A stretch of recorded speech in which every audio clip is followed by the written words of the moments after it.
હવે આપણે આ લેક્ચરમાં બિંદુવત વિદ્યુતભારની મદદથી ગૌસના નિયમની સાબિતી લઈશું.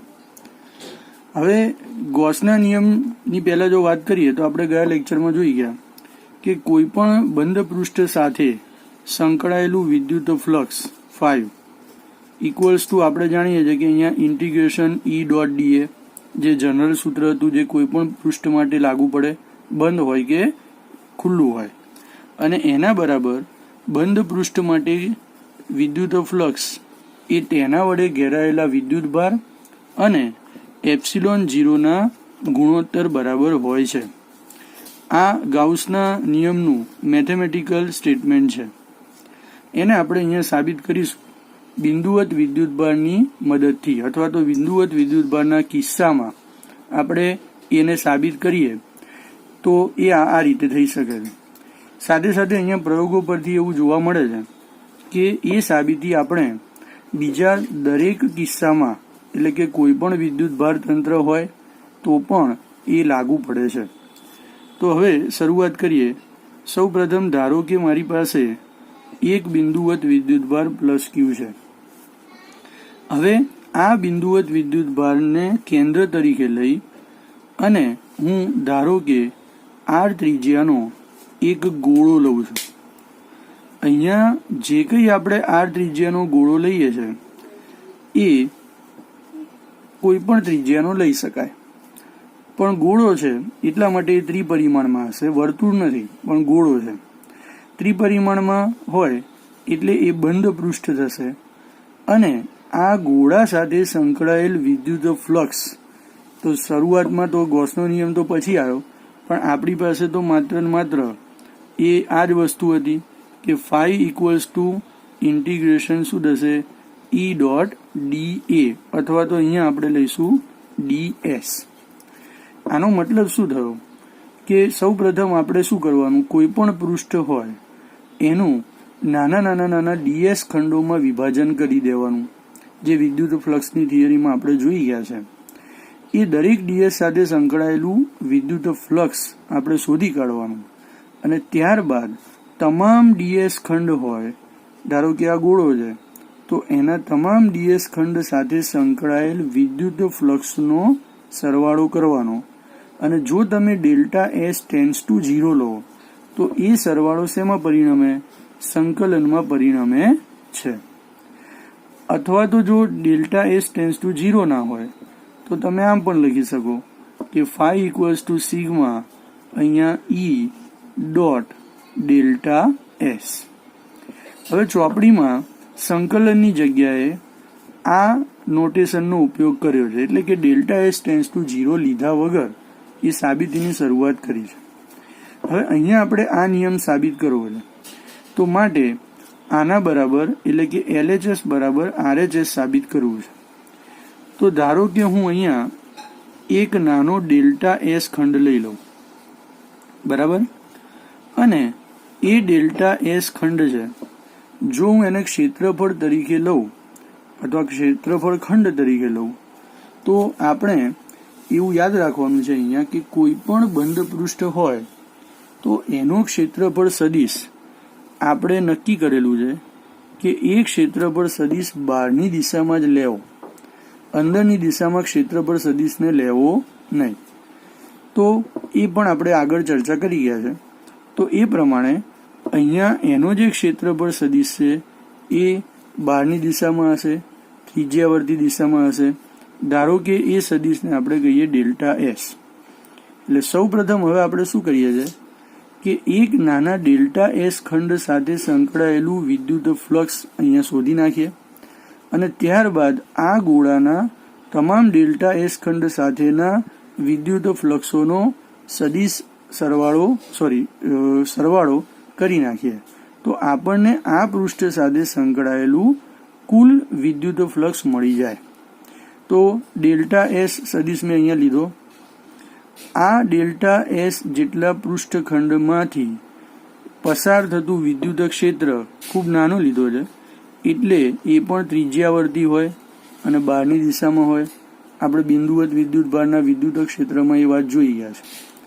તો હવે આપણે એમ કહી શકીએ કે ઈની દિશા અને ડેલ્ટા એસની દિશા એક જ છે.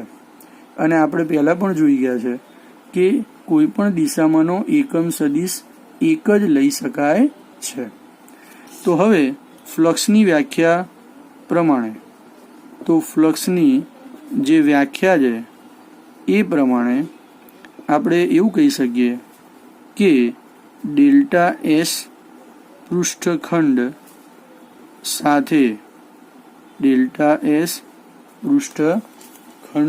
સાથે સંકળાયેલું વિદ્યુત ફ્લક્સ જો આપણે લઈએ તો એ વિદ્યુત ફ્લક્સ જેને આપણે કહીએ ડેલ્ટા 5, તો એના બરાબર અહીંયા ઈ ડોટ ડેલ્ટા એસ થાય.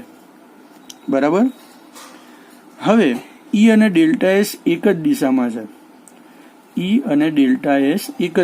છે. અને આપણે જોઈ ગયા છે કે કોઈ પણ દિશામાંનો એકમ સદિશ એક જ હોય, બે અલગ અલગ લો તો પણ એક જ થઈ જાય. તો હવે આપણે અહીંયા ધારી લઈએ કે ધારો કે ડેલ્ટા એસ ની દિશામાંનો એકમ સદિશ એ આર કેરેટ છે. એટલે એ આપણે આર કેરેટ કેમ લીધો? કારણ કે જો આને ઉગમ બિંદુ લઈ લો, આ આપણા માટે આર સદિશ થયો. તો હવે કોઈ પણ સદિશને તેના મૂલ્ય વડે ભાગતા તેની દિશામાંનો એકમ સદિશ મળે. તો આ જ દિશામાં તમે જો આર સદિશનો ઉપયોગ કરી અને એકમ સદિશ શોધો હોય તો આર કેરેટ બરાબર તમે લખી શકો R/R. અને જે ડેલ્ટા એસની દિશામાંનો એકમ સદિશ છે એ જ કોની દિશામાંનો એકમ સદિશ થશે? ઈની દિશામાંનો એકમ સદિશ થશે. અને માટે આપણે કહી શકીએ કે ડેલ્ટા એસને જો સદિશ સ્વરૂપે લેવું હોય તો લખવું હોય તો આપણને ખબર છે કે કોઈ પણ સદિશને આપણે કેવી રીતે લખી શકીએ છીએ. અનેક વાર આપણે ચર્ચા કરી ગયા કે કોઈ પણ સદિશને એના મૂલ્ય અને તેની દિશામાંના એકમ સદિશના ગુણાકાર સ્વરૂપે દર્શાવી શકાય છે. અને માટે ડેલ્ટા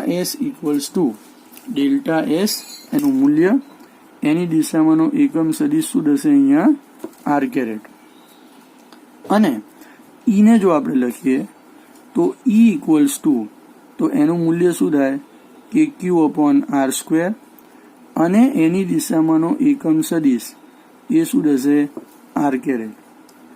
અને માટે આપણે એમ કહી શકીએ કે ડેલ્ટા 5 અહીંયા ઈ ડોટ ડેલ્ટા એસ.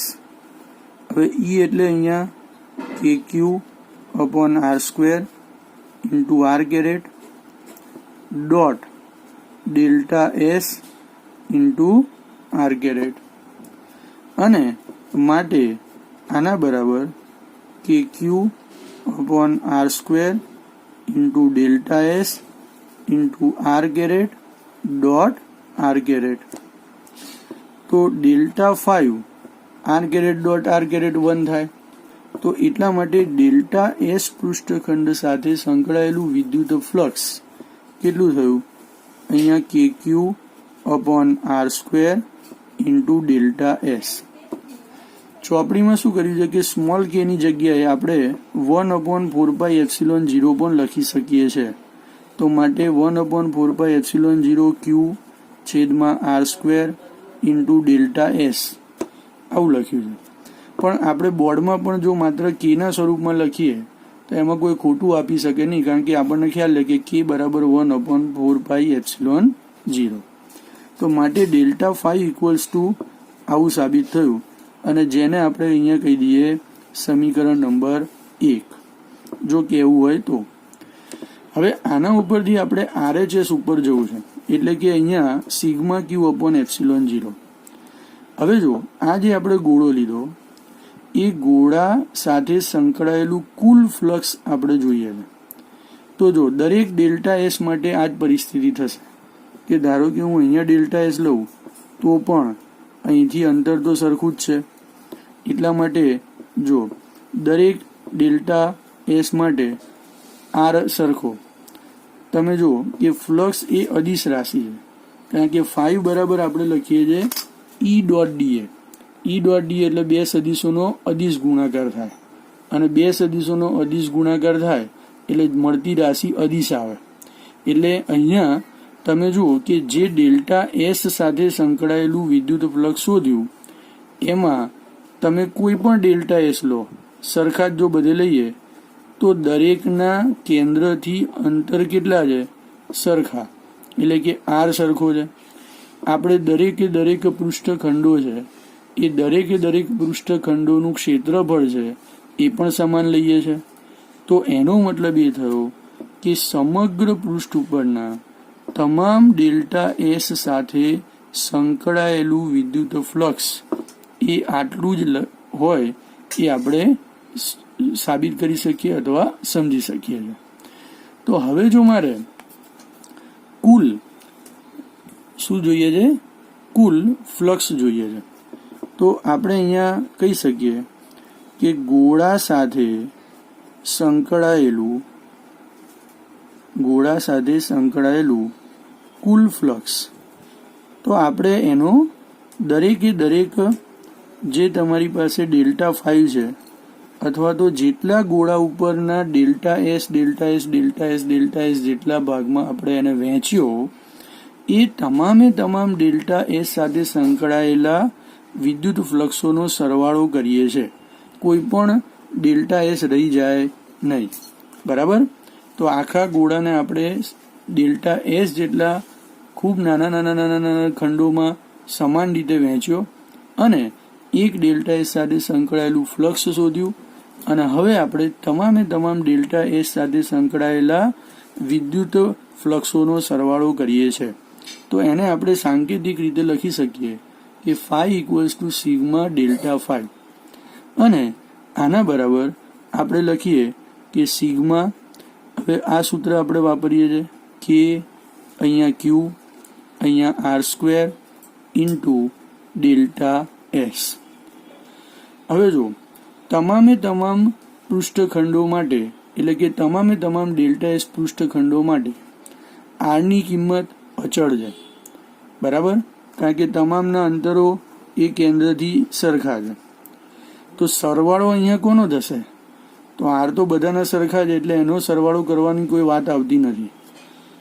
અહીંયા ક્યુ તો એની અંદર રહેલો એટલે કે પૃષ્ઠની અંદર રહેલો વિદ્યુત ભાર છે એટલે એનો સરવાળો ક્યાંય કરવાની જરૂર નથી. બરાબર? જો ફિઝિક્સ પ્રમાણે મેથ્સ ચાલે છે એટલે કે પ્રેક્ટિકલ સિચ્યુએશન પ્રમાણે એ આપણે મેથ્સનો ઉપયોગ કરીએ તો કે છે તો અચળાંક છે એટલે એનો સરવાળો ના થાય. તો સરવાળો એ કોનો થાય? ડેલ્ટા એસનો થાય. અને એટલા માટે આપણે કહી શકીએ કે ફાઈ ઇક્વલ્સ ટુ અહીંયા કે ક્યુ છેદમાં અહીંયા R square into sigma delta s. બરાબર? અને ડેલ્ટા એસ એટલે પૃષ્ઠ ઉપરના તમામ ડેલ્ટા એસ પ્રમાણેનો સરવાળો. તો એટલા માટે આપણે અહીંયા કહી શકીએ કે કે ક્યુ અપોન આર સ્ક્વેર. તો જો તમે સમગ્ર પૃષ્ઠ ઉપરના તમામ ડેલ્ટા એસના ક્ષેત્રફળનો સરવાળો કરો તો એ તો આપણને શું મળે? ગોળાની વક્ર સપાટીનું ક્ષેત્રફળ જ મળે ને. અને ગોળાની વક્ર સપાટીનું ક્ષેત્રફળ કેટલું હોય? 4πr². બરાબર? અને એટલા માટે આપણે અહીંયા કહી શકીએ કે ડેલ્ટા એસની જગ્યાએ સિગ્મા ડેલ્ટા એસની જગ્યાએ 4πr² અહીંયા લખી શકીએ. અહીંયા જુઓ કે ફિઝિક્સમાં આપણે મેથ્સનો જ્યાં જરૂર છે ત્યાં જ ઉપયોગ કરીએ છીએ. મેથ્સનો ઉપયોગ છે એ ખૂબ અગત્યનો છે અને મેથ્સ વગર ફિઝિક્સ શક્ય નથી. પણ મેથ્સનો જે ભાગ આપણને ઉપયોગમાં હોય એ ભાગને આપણે શું કરીએ છીએ? ધ્યાનમાં લઈએ છીએ. તો અહીંયા 4πr², અહીંયા r² કેન્સલ થઈ ગયું. તો એટલા માટે અહીંયા જવાબ શું આવ્યો? કે ક્યુ અહીંયા 4π આ રીતે થાય. કેની જગ્યાએ આપણે લખીએ 1/4πε0 ઇન્ટુ ક્યુ ઇન્ટુ 4π. હવે જો 4π કેન્સલ થઈ ગયો અને માટે અહીંયા જવાબ મળ્યો આપણને કે Q/ε0. તો તમે જુઓ કે ગોળા સાથે સંકળાયેલું કુલ ફ્લક્સ ફાઈ બરાબર આપણે શોધ્યું આ પ્રમાણે સિગ્મા ઇન્ટિગ્રેશન ઈ ડોટ ડીએસ, અને એનો જવાબ કેટલો મળ્યો? ક્યુ અપોન એપ્સિલોન 0, જ્યાં ક્યુ શું છે તો ગોળા એટલે કે બંધ પૃષ્ઠ સાથે સંકળાયેલું કુલ વિદ્યુત ભાર છે, અથવા તો એની અંદર ઘેરાયેલો કુલ વિદ્યુત ભાર છે. તો આ રીતે સાબિત થઈ ગયું કે ગોળા સાથે એટલે કે બિંદુવત વિદ્યુત ભારના કેસમાં જો તેને કેન્દ્ર તરીકે લઈ અને આર ત્રિજ્યાનો ગોળો લેવામાં આવે, અહીંયા જરૂરી નથી કે ગોળો જ લેવો, તમે કોઈ પણ આકાર લો તો પણ આ સૂત્ર સાચું પડે છે અથવા સાબિત કરી શકાય છે, પણ ગોળો લેવાથી આપણને ગણતરીમાં સરળતા રહે. એટલા માટે આપણે અહીંયા આ લેવલે 12માના લેવલે આપણે માત્ર ગોળાની વાત કરીએ છીએ. તો તેની સાથે સંકળાયેલું કુલ વિદ્યુત ફ્લક્સ અહીંયા ઈ ડોટ ડેલ્ટા એસ અને એના બરાબર ક્યુ અપોન એપ્સિલોન 0, જ્યાં ગોળા વડે ઘેરાયેલો કુલ વિદ્યુત ભાર શું છે? સિગ્મા ક્યુ બરાબર ક્યુ. તો એ શું થઈ ગયું? અહીંયા સાબિત થઈ ગયું. અને જે શું છે? ગાઉસનો નિયમ છે. તો આ રીતે આપણે બિંદુવત વિદ્યુત ભારના કિસ્સામાં એ બંધ પૃષ્ઠ તરીકે ગોળાને લઈ અને ગાઉસના નિયમની સાબિતી આપી. આ પૃષ્ઠને આપણે ગાઉસિયન પૃષ્ઠ કહીએ છીએ. અને જે ગાઉસિયન પૃષ્ઠ તમે યાદચ્છિક આકારનું લઈ શકો છો, યાદચ્છિક પરિમાણનું લઈ શકો છો, એના ઉપર કોઈ બંધન નથી. તો હવે આના વિશે હજુ ડિટેલ સમજ એ આના પછીના લેક્ચરમાં એ ગાઉસના નિયમની સમજૂતી જે થોડી કન્ટિન્યુ રહેશે એમાં આપણે લઈશું.